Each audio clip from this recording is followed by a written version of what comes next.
नमस्कार मित्रों, मैं रश्मि कुशवाहा अपने YouTube चैनल में आप सभी का स्वागत करती हूँ। आज हम सुदर्शन जी की कहानी हार की जीत का वाचन करेंगे। आइए शुरू करते हैं। माँ को अपने बेटे, साहूकार को अपने देनदार और किसान को अपने लहलहाते खेत देखकर जो आनंद आता है, वही आनंद बाबा भारती को अपना घोड़ा देखकर आता था। भगवत भजन से जो समय बचता वह घोड़े को अर्पण हो जाता। वह घोड़ा बड़ा सुंदर था, बड़ा बलवान। उसके जोड़ का घोड़ा सारे इलाके में ना था। बाबा भारती उसे सुल्तान कहकर पुकारते, अपने हाथ से खैरा करते, खुद दाना खिलाते और देख देख कर प्रसन्न होते थे। ऐसे लगन, ऐसे प्यार, ऐसे स्नेह से कोई सच्चा प्रेमी अपने प्यारे को भी ना चाहता होगा। उन्होंने अपना सब कुछ छोड़ दिया था, रुपया, माल, असबाब, जमीन, यहाँ तक कि उन्हें नागरिक जीवन से भी घृणा थी। जब गांव से बाहर एक छोटे से मंदिर में रहते और भगवान का भजन करते थे, परंतु सुल्तान से बिछुड़ने की वेदना उनके लिए असहाय थी। मैं इसके बिना नहीं रह सकूंगा, उन्हें ऐसी भ्रांति सी हो गई थी। वे उसकी चाल पर लट्टू थे। कहते ऐसे चलता है जैसे मोर घनघटा को देखकर नाच रहा हो। गांवों के लोग इस प्रेम को देखकर चकित थे। कभी कभी कनखियों से इशारे भी करते थे, परंतु बाबा भारती को इसकी परवाह ना थी। जब तक संध्या समय सुल्तान पर चढ़कर 8-10 मील का चक्कर ना लगा लेते, उन्हें चैन ना आता। खड़क सिंह उस इलाके का प्रसिद्ध डाकू था। लोग उसका नाम सुनकर कांपते थे। होते होते सुल्तान की कीर्ति उसके कानों तक भी पहुंची। उसका हृदय उसे देखने के लिए अधीर हो उठा। वह एक दिन दोपहर के समय बाबा भारती के पास पहुंचा और नमस्कार करके बैठ गया। बाबा भारती ने पूछा, खड़क सिंह, क्या हाल है? खड़क सिंह ने सिर झुकाकर उत्तर दिया, आपकी दया है, कहो इधर कैसे आना हुआ? सुल्तान की चाह खींच लाई। विचित्र जानवर है, देखोगे तो प्रसन्न हो जाओगे। मैंने भी बड़ी प्रशंसा सुनी है। उसकी चाल तुम्हारा मन मोह लेगी। कहते हैं देखने में भी बहुत सुंदर है। क्या कहना, जो उसे एक बार देख लेता है उसके हृदय पर उसकी छवि अंकित हो जाती है। बहुत दिनों से अभिलाषा थी, आज उपस्थित हो सका हूँ।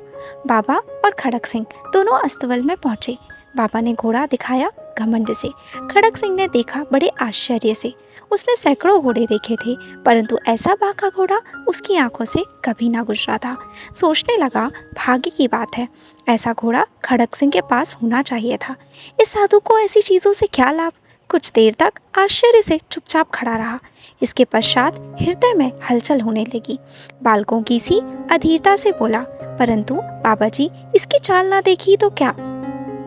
बाबा जी भी मनुष्य ही थे। अपनी वस्तु की प्रशंसा दूसरे के मुख से सुनने के लिए उनका हृदय अधीर हो गया। घोड़े को खोलकर बाहर लाए और उसकी पीठ पर हाथ फेरने लगे। एकाएक उचक कर सवार हो गए। घोड़ा वायु वेग से उड़ने लगा।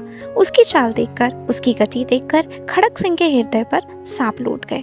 वह डाकू था और जो वस्तु उसे पसंद आ जाए उस पर अपना अधिकार समझता था। उसके पास बाहुबल था और आदमी भी। जाते जाते उसने कहा, बाबा जी, मैं यह घोड़ा आपके पास ना रहने दूंगा। बाबा भारती डर गए। अब उन्हें रात को नींद ना आती थी। सारी रात अस्तबल की रखवाली में कटने लगे। प्रति क्षण खड़क सिंह का भय लगा रहता, परंतु कई मास बीत गए और वह न आया। यहाँ तक कि बाबा भारती कुछ लापरवाह हो गए और इस भय को स्वप्न के भय की नाई मिथ्या समझने लगे। संध्या का समय था। बाबा भारती सुल्तान की पीठ पर सवार होकर घूमने जा रहे थे। इस समय उनकी आंखों में चमक थी, मुख पर प्रसन्नता। कभी घोड़े के शरीर को देखते, कभी उसके रंग को, और मन में फूले ना समाते थे। सहसा एक ओर से आवाज आई, ओ बाबा, इस कंगले की सुनते जाना। आवाज में करुणाट थी। बाबा ने घोड़े को रोक लिया। देखा एक अपाहिज वृक्ष की छाया में बड़ा करा रहा है। बोले, क्यों, तुम्हें क्या कष्ट है? अपाहिज ने हाथ जोड़कर कहा, बाबा, मैं दुखियारा हूँ, मुझ पर दया करो। रामावाला यहाँ से 3 मील है, मुझे वहाँ जाना है। घोड़े पर चढ़ा लो, परमात्मा भला करेगा। वहाँ तुम्हारा कौन है?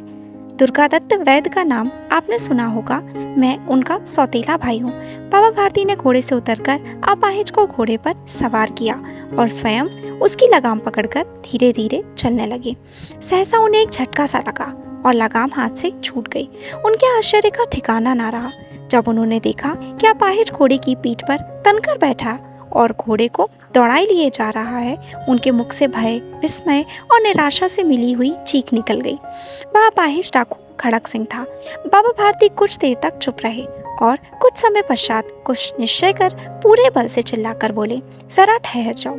खड़क सिंह ने यह आवाज़ सुनकर घोड़ा रोक लिया और उसकी गर्दन पर प्यार से हाथ फेरते हुए कहा, बाबा जी, यह घोड़ा अब ना दूंगा, परंतु एक बात सुनते जाओ।